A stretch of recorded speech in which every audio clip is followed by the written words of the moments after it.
üstüne gitti. Heybet ulan. Nefsesi. Hadi gidin de gidersin.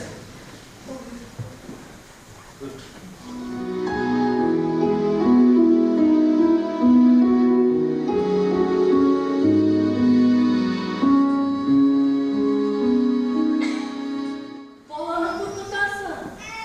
Kurtutarsın onu. Boşalttın mı yüzü? Ay yok şaptım.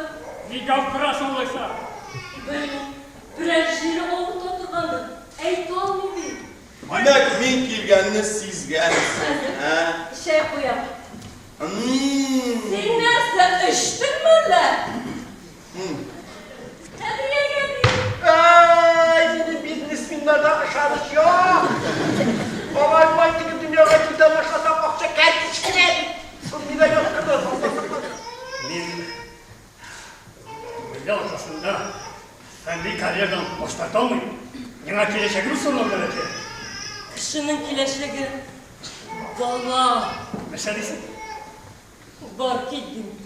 Akşam da uzunda kirektim. Siyer'de bir onunla şartsız tügün. Ol bir suyu hem irkaz üzerinden yasaldan. Bilmem siyer pratikte. Sözü matur. Məhnəsi yaman. Senin içmezsem kızım var. Eminim bir de yok. Niyetim manda yetim. Nedir dünya kumabız? Balalarına uzattın mı? Zattım. Kazanıp Valanis. Bulada bir. Sımkartı çıkı mide tügül Kadriye'de.